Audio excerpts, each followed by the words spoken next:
Section 2. Dennett's Anti-Qualia Tools.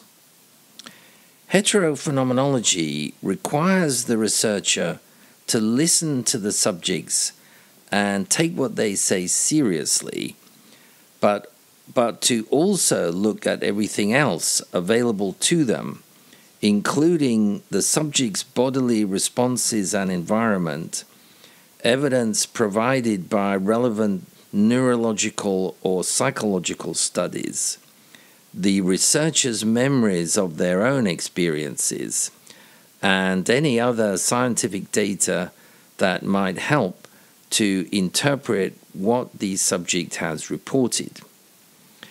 Dennett notes that, quote, heterophenomenology is nothing new. It is nothing other than the method that has been used by psychophysicists, cognitive psychologists, clinical neuropsychologists, and just about everybody who has ever purported to study human consciousness in a serious scientific way, end quote. The key role of heterophenomenology in Dennett's philosophy of consciousness is that it defines all that can or needs to be known about the mind. For any phenomenological question, why do I experience X? There is a corresponding heterophenomenological question, why does the subject say I experience X? End quote. Armed with heterophenomenology and the multiple drafts model, Dennett is now ready to tackle the problem of qualia. He proposes to use qualia as the name for all the, quote, things in the beholder or properties of the beholder that have been supposed to provide a safe home for the colors and the rest of the properties that have been banished from the external world by the triumphs of physics, end quote. He reiterates that he denies the existence of qualia, but on the other hand, as he emphatically states, quote, I agree wholeheartedly that there seem to be qualia, end quote.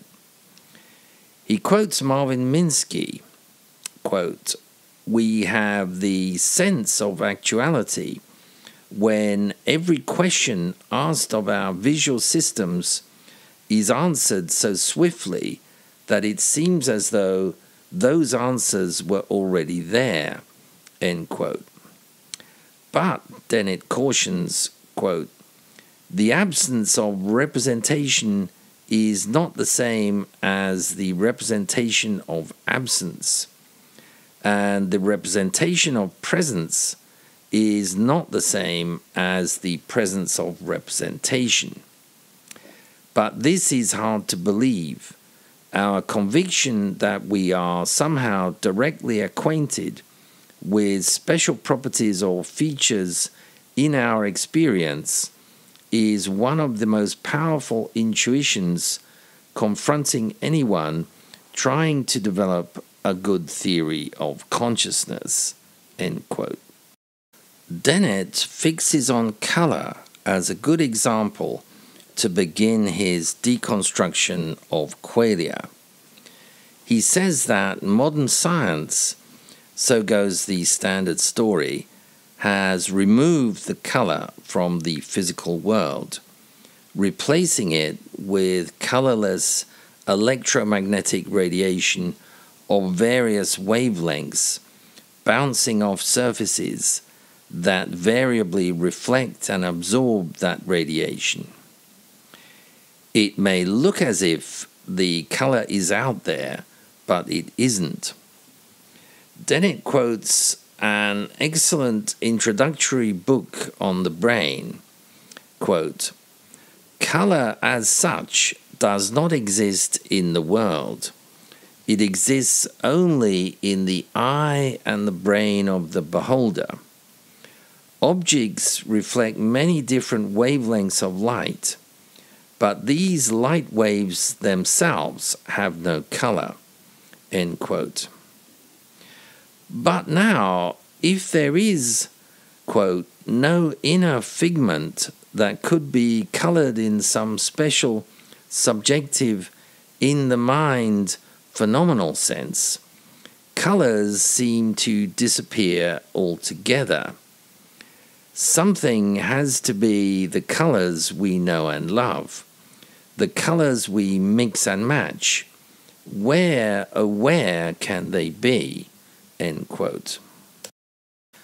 One attempt to answer this question was provided in the 17th century by the philosopher John Locke, and before him the scientist Robert Boyle. They called properties such as colors, aromas, tastes, and sounds secondary qualities.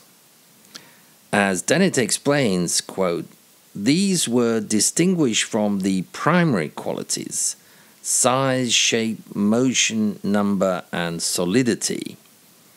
Secondary qualities were not themselves things in the mind, but rather the powers of things in the world, thanks to their particular primary qualities, to produce or provoke certain things in the minds of normal observers."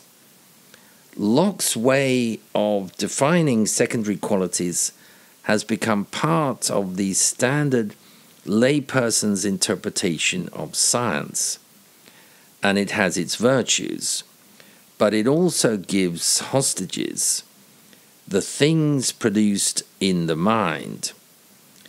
The secondary quality red, for instance, was for Locke the dispositional property or power of certain surfaces of physical objects, thanks to their microscopic textural features, to produce in us the idea of red whenever light was reflected off these surfaces into our eyes. The power in the external object is clear enough, it seems. But what kind of a thing is an idea of red? Is it like a beautiful gown of blue colored in some sense? Or is it like a beautiful discussion of purple, just about a color, without itself being colored at all? But how could an idea be just about a color, e.g. the color red, if nothing anywhere is red? End quote. So what are colors?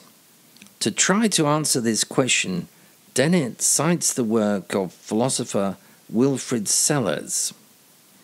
He distinguished the dispositional properties of objects, Locke's secondary qualities, from what he called occurrent properties.